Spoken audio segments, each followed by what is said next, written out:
ጤና ይስጥልኝ። በእንግሊዝ ፕሪሚየር ሊግ 9ኛ ሳምንት ጨዋታዎች በስታንፎርድ ብሪጅ ቼልሲ ሰንደርላንድን የሚያስተናግድ ይሆናል 11 ሰዓት ላይ ዛሬ።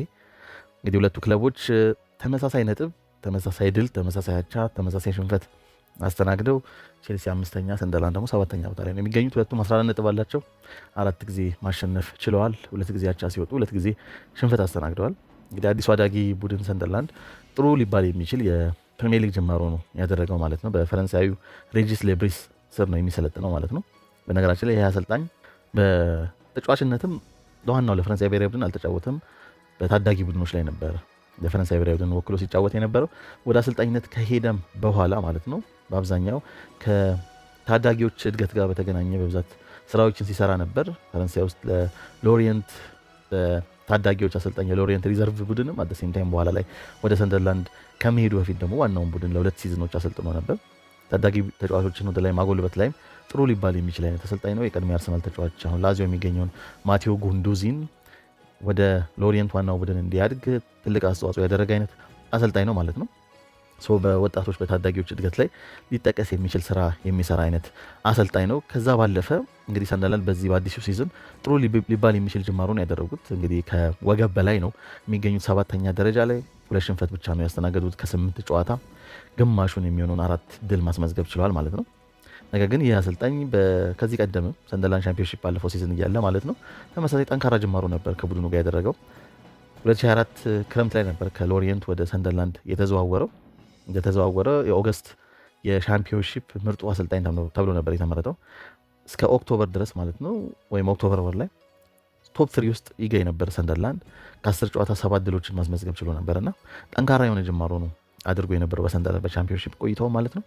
በኋላ ላይ እንግዲህ ቡድኑ ፕሌይኦፍ እንዲያልፍ አድርጎ በፕሌይኦፍ ፍጻሜ አሸንፎ ነው እንግዲህ ወደ ፕሪሚየር ሊጉ ሊቀላቀል የቻለው ማለት ነው። ወደ ሰንደርላንድ ከመምጣቱ በፊት የሎሪየንትን ዋናውን ቡድን በ2022/23 ሲዝን ማለት ነው በፍሬንች ሊግ 1 በያዘበት አጋጣሚ በመጀመሪያው ወደ ላይ ከፍ ብሎ ዋናውን ቡድን በያዘበት አጋጣሚ በሲዝኑ በመጀመሪያ 10 ጨዋታዎች 8 ድሎችን ማስመዝገብ ችሎ ነበር። በ10 ጨዋታዎች ውስጥ ማለት ነው ከፒኤስጂ እና ከማርሴይ ቀጥሎ 3ኛ መሆን ችሎ ነበርና እዛም በተመሳሳይ ጠንካራ ነው ጅማሮን ያደረገው። በዛ ሲዝን በፍሬንች ሊግ 1 10ኛ ሆኖ እንዲጨርስ ነበር ያስቻለው ሎሪየንትን። ቀጣይ ሲዝን ላይ ነው እንግዲህ ቡድኑ ደካማ በመሆኑ ላለመውረድ ነበር ሲጫወት የነበረው። በመጨረሻ እንግዲህ ክለቡን ለቆ ወደ ሰንደርላንድ ሊሄድ የቻለው ማለት ነው። ሰንደርላንድ በመጀመሪያው ሲዝን ነው እንግዲህ ወደ ፕሪሚየር ሊግ ፕሮሞት እንዲሆን ያስቻለው ማለት ነው። እንግዲህ ሰንደርላንድ የተወሰኑ ዓመታትን አይ ቲንክ ወደ 8 ዓመት ይመስለኛል ዓመታትን አስቆጥሮ ነበር ወደ ፕሪሚየር ሊግ ከመጣ ማለት ነው ወደ ፕሪሚየር ሊግ እንዲመለስ አስችሎታል ሰንደርላንድ ማለት ነው። አሁንም በፕሪሚየር ሊጉ በጣም ጠንካራ ሊባል የሚችል ጅማሮ ማድረግ ችሏል ማለት ነው።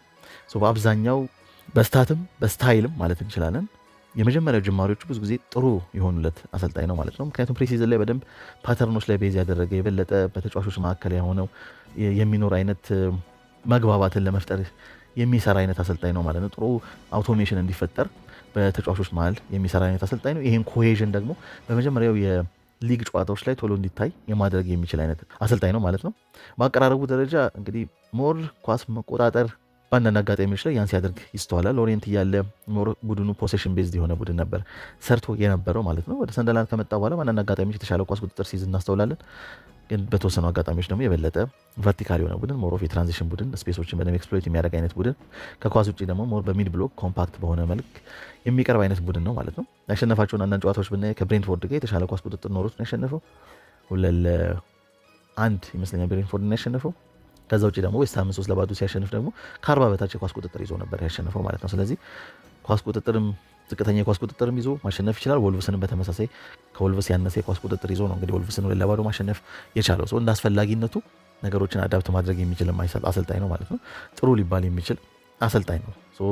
ይሄን አሰልጣኝ ነው እንግዲህ ሰንደርላንድን ይዞ ስታንፎርድ ብሪጅ ላይ ቼልሲን የሚገጥመው። እንግዲህ እንደምናስታውሰው ነው ሲዝኑ ሲጀመር ቼልሲ የፊት መስመር አጥቂ ሊያም ዴላፕ በመጎዳቱ ምክንያት ኒኮላ ጃክሰንን ሊያመጡ ሞክረው ባለመሳካቱ ምክንያት ለሰንደርላንድ በውሰት ሰጥተውት የነበረውን ማርክ ጉይን እንግዲህ ከሰንደርላንድ ከውሰት ውሉን አቋርጠው የመለሱት ማለት ነው። ቀድሜ እንደጠቀስኩት ይህ አሰልጣኝ ታዳጊዎችን ወጣቶችን ማጎልበት ላይ ጥሩ የሚባል አሰልጣኝ ነው ብያለሁ። ሰው ምናልባት ለዚህ ተጫዋች ለዚህ ስፔናዊ ተጫዋች ማለት ነው እዛ ውሰቱን ቢቀጥል ኖሮ የበለጠ የመጫወቻ ምድል የበለጠ ደግሞ ወጣቶችን ከማጎልበት አንጻር ጥሩ ስራ የሚሰራ አሰልጣኝ በመሆኑ ምክንያት ማለት ነው ጥሩ እድገት ሊፈጥርለት የሚችል አሰልጣኝ ይሆን ነበር። አሁን ግን እንግዲህ ማርጌሂ አሁን ተቃራኒ ሆኖ የሚገጥምበት እድል ነው የሚፈጠረው በውሰት ለጥቂት ጨዋታ የተቀላቀለውን ሰንደርላንድን ማለት ነው።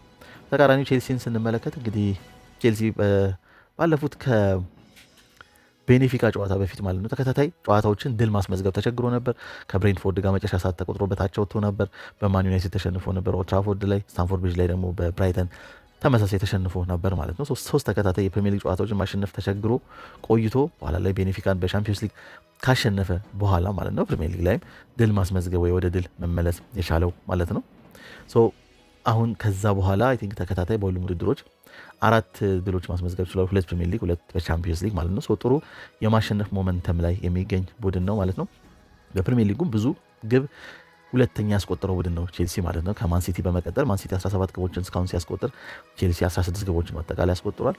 ነገር ግን በተቃራኒው 9 ግቦች ተቆጥሮበታል። ይህ ደግሞ ደካማ የሚባል የሚችል ቁጥር ነው ማለት ነው። ከቼልሲ የተሻለ ጥቂት ግቦች የተቆጠረባቸው ማለት ነው። አይ ቲንክ ወደ 7 የሚጠጉ ክለቦች አሉ። ከነዚህ ውስጥ ደግሞ አንደኛው ሰንደርላንድ ነው። ሰንደርላንድ ደግሞ ጠንካራ የሆነ መከላከል ጥሩ የሚባል ሪከርድ ነው ያለው። ከግብ መቆጠር አንጻር 6 ግቦች ብቻ ነው የተቆጠረበት። አይ ቲንክ ቶፕ 5 ውስጥ የሚገኝ ይመስለኛል እስካሁን በተደረጉ ጨዋታዎች ጥቂት ግቦች ከተቆጠሩባቸው ክለቦች ማለት ነው። ነገር ግን የሰንደርላንድ አንዱ ችግር ከሜዳ ውጪ ብዙ ግቦችን የሚያስቆጥር አይደለም። ከሜዳ ውጪ እስካሁን ከተደረጉት 8 ጨዋታዎች 1 ግብ ብቻ ነው ያስቆጠረው። ይህም ኖቲንግሃም ፎረስትን 1-2 ባሸነፉበት ጨዋታ ላይ ነው ያቺ ብቸኛ ግብ የተቆጠረችው። ከዛ ውጪ ከሜዳ ውጪ አቻዎች ነበር ሲመዘገበው የነበረው። ክሪስታል ፓላስ ጋር ሴልኸርስት ፓርክ ላይ ሄዶ 0-0 ተለያይቷል። ከፓላስ ጋር አቻ መለየት አንድ ጥሩ ነገር ነው። ፓላስ ጥሩ ቡድን እንደሆነ የሚታወቅ ነው ማለት ነው። ከዛ በተረፈ ግን ከሜዳ ውጭ በተለይ ግብ የማስቆጠር ችግር ያለበት ቡድን ነው ሰንደርላንድ። ነገር ግን ብዙ ግቦችን በተመሳሳይ የሚቆጠርበት አይነት ቡድንም አይደለም ማለት ነው። በተለይ ከትላልቅ ቡድኖች ጋር ሲጫወት ያው ኳስ ቁጥጥሩን ፈቅዶ ማለት ነው የሚገኙ ስፔሶችን በደንብ ኤክስፕሎይት ማድረግ የሚችል ነው። ቼልሲ አደገኛው ቦታ ያው ማጥቃቱ እንደሆነ ይታወቃል። ከፍተኛ የሆነ የመከላከልና አስተማማኝ ያለው የግብ ጠባቂ ያለበት ቡድን እንደሆነ ይታወቃል ቼልሲ። ተከላካይ ስፍራው በደንብ ጫና ከተፈጠረበት የበለጠ ስህተቶችን ሊሰራ የሚችል አይነት የመከላከል ቦታ እንደሆነ ይታወቃል። ይበልጥ ከተከላካዩ ፊት ያለውን ደግሞ ሞይሴስ ካይሴዶ አይነት ተከላካዩ በጣም ጥሩ ሊባል የሚችል ሽፋን ከመስጠት አንግል ነው አንጻር ጥሩ የሚባል ስራ ይሰራል። ነገር ግን 2 ሴንተር ባኮች በአብዛኛውን ኮሊል ባለመኖሩ ምክንያት በተደጋጋሚ ሲጣመሩ የምናስተውለው ቶሲን ከቻሎባ ጋር ሊሆን ይችላል፣ ወይ ደግሞ አሁን አቺምፖንግን በተወሰነ ጨዋታዎች ላይ እየተመለከትን ነው። ዮሬል ሃቶንም እየተመለከትን ነው። እንግዲህ በአብዛኛው ሁሉም ማለት ይቻላል ሜይ ቢ ቶሲንን አውጥተን ወጣት ተጫዋቾች ናቸው፣ የበለጠ ልምድ የሚፈልጉ አይነት ተጫዋቾች ናቸው፣ ለስተትም በደንብ ተጋላጭ ተጫዋቾች ናቸው ማለት ነውና አስተማማኝ የሆነ ሴንተር ባክ ጥምረት የለውም ቡድኑና የበለጠ የሚጋለጥበት እድል አለ። ሳንቼዝም ጥሩ ሴቮች ጥሩ ሞመንቶችን የሚያስመዘግብ ግብ ጠባቂ ቢሆንም ነገር ግን ስህተቶችም የሚሰራ አይነት ተጫዋች ነው ማለት ነው። ስለዚህ ይሄ ክፍተቶች ስፔሶች የሚያገኝበት እድል ከተፈጠረ በተለይ ደግሞ ቼልሲ ሜዳው ላይ እንደማድረጉ ይህን ጨዋታ ሜዳው ላይ ባያደርግ የበለጠ የኳስ ቁጥጥር ሊኖረው የሚችለው ቼልሲ እንደሆነ መናገር ይቻላል። ይህን ኳስ ፈቅዶ በትራንዚሽን በካውንተር አታክ ወይ በመልሶ ማጥቃት የሚገኙ ድሎችን ሰንደርላንድ ለመጠቀም ሊሞክር ይችላል ብዬ አስባለሁ። ሰንደርላንድ ለዚህ ሲዝን ጥሩ ጉዞ ማለት ነው እንደ ግራኒት ዣካ አይነት በጣም ድንቅ የሆነ ፊርማ ተጫዋች ማግኘታቸው ማለት ነው ድንቅ ፊርማ ነው ማለት እንችላለን። እስካሁን ሊሄዱበት ላለው ጥሩ ጅማሮ ማለት ነው ትልቁን አስተዋጽኦ እያደረገ ያለ ተጫዋች ነው ግራኒት ዣካ ማለት ነው። እንግዲህ ለመጨረሻ ጊዜ ስታንፎርድ ብሪጅ ላይ ሰንደርላንድ እና ቼልሲ የተገናኙት ወደ 2017 ይመስለኛል ወደ ውስጥ ወደ ሰንደርላንድ ለመጨረሻ ጊዜ ፕሪሚየር ሊግ ላይ በነበረበት አጋጣሚ ማለት ነው 8 ዓመት በፊት ቼልሲ ስታንፎርድ ብሪጅ ላይ የተጫወቱበት አጋጣሚና ቼልሲ ያሸነፈበት ማለት ነው። ቼልሲ እጅጉን የተሻለ ሪከርድ ነው ያለው ከሰንደርላንድ ጋር እንደሚጠበቀው። ከዛ በተረፈ የሚታወቁ ጉዳቶች አሉበት ቼልሲ። ኮል ፓልመር ወሳኝ የቼልሲ የማጥቃት ወይም የፈጠራ ኃይል ማለት ነው ተጨማሪ ሳምንታትን በሽሽት ጉዳት ምክንያት እንደማይኖር ይታወቃል። ኮልዊል በኤሲኤል ጉዳት እንግዲህ ከጨዋታ ከራቀና ለወራትም ከጨዋታ ላይ እንደማይመለስ የሚታወቅ ነው። ሊያም ዴላፕ ትሬኒንግ መጀመሩ ተገልጿል ማለት ነው። ከቲሙ ጋር አንድ ላይ ትሬኒንግ ሰርቷል። ለዛሬ ጨዋታ ባይደርስም ምናልባት ሚድዊክ ላይ ለሚኖረው ጨዋታ ግን ምናልባት ባይጀምር እንኳን ስኳድ ውስጥ የሚኖርበት እድል እንዳለ ተገልጿል ማለት ነው። ከቡድኑ ጋር ልምምድ መስራት መጀመሩ ቀደም ብሎ እንግዲህ በግሉ ልምምድ ሲሰራ እንደነበር መናገር ይቻላል ማለት ነው። የሊያም ዴላፕ አይነት ተጫዋች መመለሱ የበለጠ ጥሩ አስተዋጽኦ ያደርጋል። ምክንያቱም አሁን የማጥቃት ወይ የክሬቲቪቲ ኃላፊነቱ በአብዛኛው እንደ ጆዋ ፔድሮ አይነት ተጫዋች ላይ ነው የተጣለው። ምክንያቱም ጆዋ ፔድሮ ሆኖ አጋጣሚዎች ላይ ፊት መስመር ላይ ብንመለከተው ባለፈው ሳምንት በፎረስት ላይ ሄዶ 3-0 ባሸነፈው ጨዋታ ላይ ማለት ነው በተለይ በመጀመሪያ አጋማሽ ቼልሲ እጅጉን ተቸግሮ ነበር ያስተዋል ነው። በዛ ጨዋታ ላይ የኮል ፓልመር ቦታ ላይ 9 ቁጥር የነበረው ጆዋ ፔድሮ በመሆኑ ምክንያት ኮል ፓልመር ቦታ ላይ ሲገኝ የነበረው አንድሬ ሳንቶስ ነው። አንድሬ ሳንቶስ ክሬቲቭ ተጫዋች ወይ ደግሞ በጠባብ ስፔስ ወይ በመስመሮች መሀል ኳስን መቀበል የሚችል አይነት ተጫዋች አይደለም። የበለጠ ሳጥን አይነት ተጫዋች የሚሆን ዘግይቶ ቦክስ ውስጥ መግባት የሚወድ ግቦችን ማስቆጠር የሚወድ አይነት ተጫዋች ነው ማለት ነው። ነገር ግን በጠባብ ስፔስ ላይ ማለት ነው ወይ ደግሞ በመስመሮች መካከል ወይ ደግሞ ፖኬቶች ላይ ኳሶችን ተቀብሎ የበለጠ ፈጠራ ላይ የምንጠቅሰው አይነት ተጫዋች አይደለም ማለት ነው። ነገር ግን በዛ መልክ ነበር በመጀመሪያ አጋማሽ ሲጫወት የነበረው። እሱ ብቻ ሳይሆን የማጥቃት ፖኬቶች ላይ አንድሬ ሳንቶስ ነበረ። የቢልድ አፕ ፖኬት ላይ ነበረው ደግሞ ሮሜዮ ላቪያ ነው። ሮሜዮ ላቪያ እዚህ ቦታ ላይ በደንብ መጫወት ይችላል። ነገር ግን የፊትነስ ኢሹ ያለበት ተጫዋች ነው እንደሚታወቀው። የፊትነስ ኢሹ ያለበት ተጫዋች እንደመሆኑ ብቻውን 6 ቁጥር ቦታ ላይ ከመጫወት ይልቅ የበለጠ እንደ ካይሴዶ አይነት ተጫዋች አብሮት ሆኖ በደብል ፒቮት ሲጫወት የተሻለ ነው። ያ ጨዋታ ላይ ከፎረስት ጋር በነበረው የመጀመሪያው አጋማሽ ጨዋታ ላይ ብቻውን በመሆኑ ኳስ ከኋላ ቡድኑ መስሎ ለመውጣት የሚሞክርበት አጋጣሚ እነዛን ፓሶችን ወይ ደግሞ ከዛ ከጫና ወጥቶ ወደፊት ኳሶች ፕሮግረስ እንዲያደርጉ ሲጠበቅበት የነበረው ተጫዋች እሱ ነበር። ፕላስ ደግሞ ከኳስ ውጪ ዲፌንሲቭ ሪስፖንሲቢሊቲ በደንብ ነበረበት ማለት ነው። ለዛ ሙሉ ለሙሉ ዝግጁ ነው ብሎ ለመናገር አስቸጋሪ ነው። ነገር ግን ተስጦ ምንም ጥያቄ የለውም የሮሜዮ ላቪያ ማለት ነው። መጀመሪያ አጋማሽ ቡድኑ እጅጉን ተቸገረ። በሁለተኛው አጋማሽ ግን ቅያሬዎች አደረገ። እንግዲህ ወደ ሰንደርላንድ ቅድም የጠቀስኩት በውሰት ሄዶ የነበረው ጊም ከዛ በኋላ ነው ተቀይሮ የገባው። 9 ቁጥር ቦታ ላይ እሱ ሆነና 10 ቁጥር ቦታ ላይ የፓልመር ቦታ ላይ የበለጠ ያ ፖኬት ላይ መገኘትን በደንብ የሚያውቅ በመስመሮች መሃል ኳሶችን ተቀብሎ የበለጠ የፈጠራ አቅም ቡድኑን መጨመር የሚችል አይነት ተጫዋች በጫና ውስጥ መጫወት የሚችል በጠባብ ስፔሶች በአግባቡ መጫወት የሚችለው ጆዋ ፔድሮ እዛ ቦታ ላይ ሆነ። የቡድኑ ማጥቃትን በደንብ ሊሻሻል ቻለ ማለት ነው። በጫና ኳሶችን ይዞ በደንብ ወደፊት ድሪብል ማድረግ ይችላል። ተጫዋች ቀንሶ መሄድ ይችላል። በጣም ድንቅ የሆነ የማጥቃት አገልግሎት ነው እየሰጠ የሚገኘው ጆዋ ፔድሮ። ግቦችን ባያስቆጥርም ነገር ግን የቡድኑ ማጥቃት ላይ እያደረገው ያለው አስተዋጽኦ እጅግ በጣም አስደናቂ ነው ማለት ነው። በኋላ ላይ ቡድኑ የበለጠ እንግዲህ ተሻሽሎ ግቦችን አስቆጥሮ እንግዲህ 3-0 ማሸነፍ ችሏል ማለት ነው። እንግዲህ በዛሬም ጨዋታ ላይ ይሄ ክሬቲቪቲ ኢሹ እንዳይኖር እንደ ጆዋ ፔድሮ አይነት ተጫዋች የበለጠ 10 ቁጥር ቦታ ላይ ሊጫወት የሚችልበት እድል እንዳለ መገምታለሁ። ነገር ግን እንደዛ መሆን አለበትም ብዬ አስባለሁ። የበለጠ ቡድኑ የፈጠራ አቅሙ ከፍ እንዲል ማለት ነው። በተለይ ሴንትራሊ በደንብ ቡድኑ ፕሮግረስ እያደረገ እንዲጫወት ማለት ነው። ይሄ ነገር የሚጠበቅ ይሆናል። እንግዲህ ኤንዞ ማሬስካ ብዙ ጥሩ ሊባሉ የሚችሉ ኳሊቲዎች አሉት። አሰልጣኝ ነው የማይካሄደው። ነገር ግን እንደ ተጫዋቾች ሁሉም አሰልጣኙ በጊዜ ሂደት ራሱን እያስተማረ ያለ የሚገኝ አይነት አሰልጣኝ ነው። በብዙ መልኩ ቡድኑ ኳላ መስሎ በሚወጣበት ጊዜ በብዙ አይነት ቅርጽ ለመጫወት ሲሞክር አስተውለናል። ካለፈው ሲዝን ጀምሮ ማለት ነው። በ3-2 ቢልድ ለማድረግ ቡድኑ ይሞክራል። 3 ሴንተር ባኮች ከፊት ለፊት ደግሞ 2 ፒቮት በማድረግ ማለት ነው። በኋላ ላይ ደግሞ በተለይ ባለፈው ሲዝን በሁለተኛው አጋማሽና በአሁን በያዝነው ሲዝን ደግሞ የተወሰኑ ጨዋታዎች ላይ መጀመሪያ አካባቢ በነበሩ ጨዋታዎች ላይ 3-1 ሆኖ አንደኛው ፒቮት ብቸኛው ካይሴዶ ሆኖ ከሱ ጀርባ 3 ሴንተር ባኮች በማድረግም የበለጠ የቁጥር ብልጫ እንዲኖረው ደግሞ ተጨማሪ በዛ ያለው ቁጥሮችን ማለት ነው 6 የሚሆኑ ተጫዋቾችን የተጋጣሚ ቦክስ አካባቢ እንዲኖሩ በማድረግ ማለት ነው። ይህንንም ስንመለከትበት ነበር። ቅርብ ጊዜ ደግሞ የምናየው በ2-3 አይነት ቅርጽ ነው ማለት ነው። 2 ሴንተር ባኮች እና 2 ኢንቨርት ያደረጉ ወደ ውስጥ የገቡ ፉል ባኮች ማለት ነው። ግራና ቀኝ ኩኩሪያ እና ሜቢ ሪሲ ጄምስ ወይ ደግሞ ጉስቶም ሊሆን ይችላሉ። በዚህ መልክ ተመልክተንበታል ቡድኑ ላይ ማለት ነው። ዋና አጋጣሚዎች ደግሞ ፉል ባኮች እንደ ጉስቶ አይነት ተጫዋችን ሴንትራሊ በደንብ ኦፕሬት እንዲያደርጉ የበለጠ አድቫንስድ 8 ቦታዎች ላይ እንዲገኙ ማለት ነው። የበለጠ ፖኬቶች ላይ እንዲገኙ ያደርጋል ማለት ነው። አንዳንድ እኔ ማልረዳው እንደዚህ አይነት የተለያዩ አቀራረቦችን የተለያዩ ነገሮችን መሞከሩ አንድ ፖዚቲቭ ነገር ሆኖ ሳለ ነገር ግን ሴንትራሊ መጫወት ላይ የሚቸገሩ አይነት ተጫዋቾች እንደ ጉስቶ አይነት ተጫዋቾችን ሞር አድቫንስድ ኤሪያ ላይ የበለጠ የማጥቃት ኢንስቲንክት የሌለውን አይነት ተጫዋችን ሞር ኮንጀስትድ ኤሪያ ላይ የበለጠ አቅም ለመፍጠር በጫና ውስጥ ለመጫወት የሚቸገርን አይነት ተጫዋች ሴንትራሊ በደንብ እንዲጫወት ሲያደርገው እንመለከታለን ማለት ነው። የሰራበት አጋጣሚ ያለው ኦፍኮርስ የሊቨርፑልን ስታንፎርድ ብሪጅ ለቼልሲ ሲያሸንፍ ይህ አቀራረብ በደንብ ትልቅ አስተዋጽኦ አድርጎ እንደነበር የሚታወስ ነው። ነገር ግን በብዙ አጋጣሚዎች ጉስቶ በደንብ ፐርፎርም የሚያደርገው ደንበኛ የአፔንዳውን ፉልባክ ሆኖ መስመሩን ይዞ ሲጫወት ነው ማለት ነው።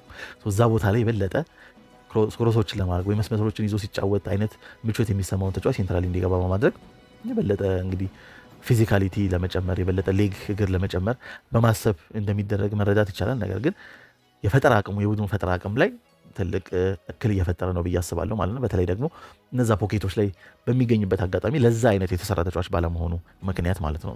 በዛሬው ጨዋታ ላይ እንዴት ይሆናል የሚለውን ጨዋታ ላይ የምንመለከተው ይሆናል። ቡድኑ ኳስ ብዙ ቢቆጣጠርም አንድ ሌላ እንደ ችግር የሚጠቀስበት ቼልሲ አርጀንሲ ብዙ ጊዜ ይጎሏል ማለት ነው። የቡድኑ ፖሴሽን ማለት ነው በጣም ፓሲቭ ሆኖ ነው ብዙ ጊዜ የምናስተውለው ማለት ነው። የበለጠ ፍሉዲቲ በተወሰነ መልክ ቡድኑ እንዲኖረው ለማድረግ ይሞክራል። ግን በደንብ ፍሉይድ ሆኖ አንመለከተውም።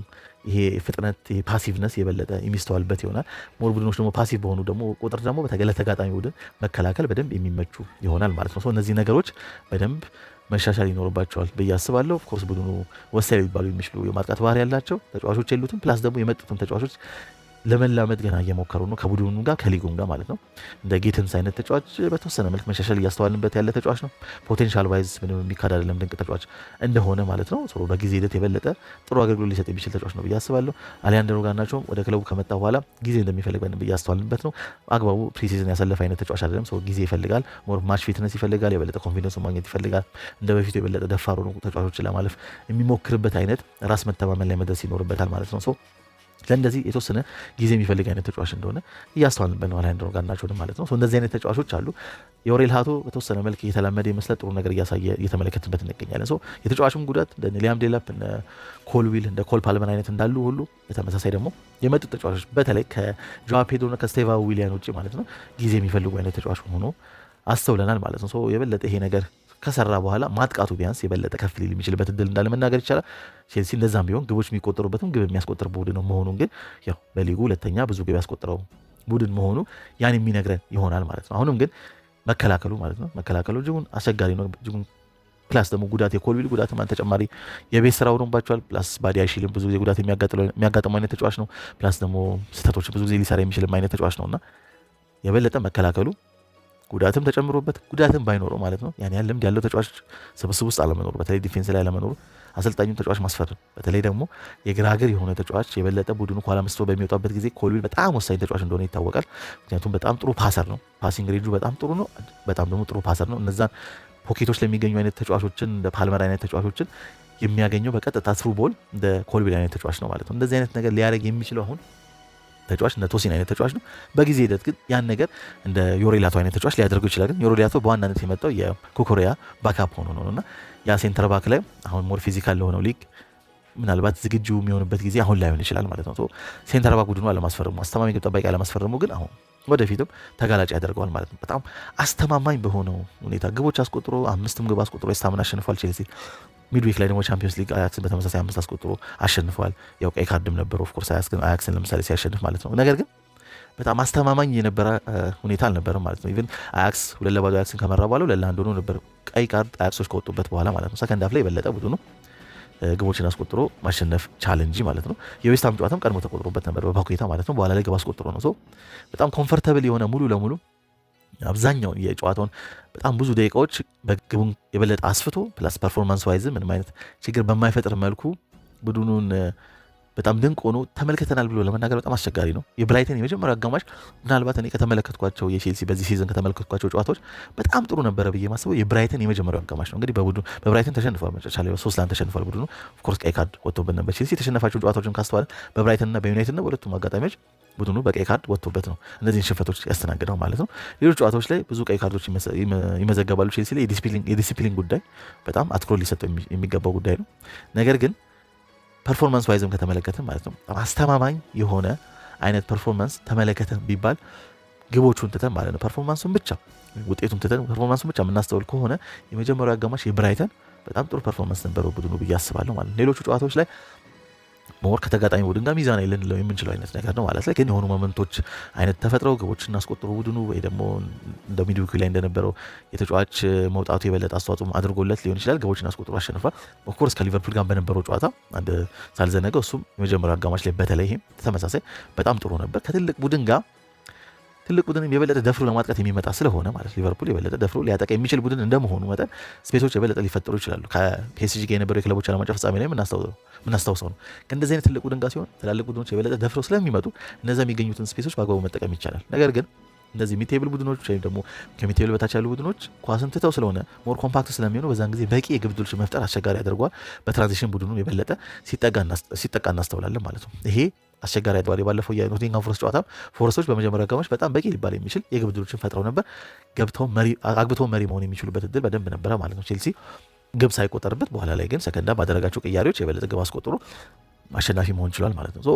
እንደዚህ ኮምፓክት ከሆኑ በተለይ ትላልቅ ቡድኖች ካልሆኑ ጋር በሚጫወቱበት ጊዜ በቂ በሆነ ደረጃ የግብ ዕድሎችን ሲፈጥር የበለጠ ማጥቃቱ በደንብ ከፍ ሲል ሞር ሰስቴን የሆነ ማጥቃት ማለት ነው ሲቸገር እናስተውላለን። በተወሰነ መልክ ስትራግል ሲያደርግ እንመለከታለን ማለት ነው። ይሄ ያው ቀደም እንደጠቀስኩት ከጉዳት ጋር የተገናኘ ኢሹ እንዳለው መጥቀስ ይቻላል ማለት ነው። እዚህ ላይ የበለጠ ብዙ አይነት አማራጮች ብዙ አይነት መፍትሄዎች የሚፈልግ ይሆናል። ፕላስ ተጫዋቾቹ አዳዲስ የመጡ ተጫዋቾች የበለጠ ይሄ ነገር ማሻሻል ይፈልጋሉ። ቀደም እንደጠቀስኩት አሁን ፓልመር ባለመኖሩ ኳስ ጆዋ ፔድሮ ስትገባ ነው የበለጠ ወደፊት ቦል ፕሮግረስ የሚያደርገው የበለጠ የቡድኑ ማጥቃት አደገኛ መስሎ የሚታየውና የመስመር አጥቂዎችን በአስፈላጊ ደረጃ ይሄን ኮንትሪቢዩት እያደረጉ አይደለም። በተለይ ደግሞ አዳዲስ ተጫዋቾች ማለት ነው። ፔድሮ ኔቶ በተወሰኑ አጋጣሚዎች የተወሰነ እናስተውልበታለን እነዚህ ማጥቃቱ ላይ አስተዋጽኦ ሲያደርግ የበለጠ ማለት ነው። ኦፍኮርስ ግብ ሲያስቆጥር ተመልክተናል።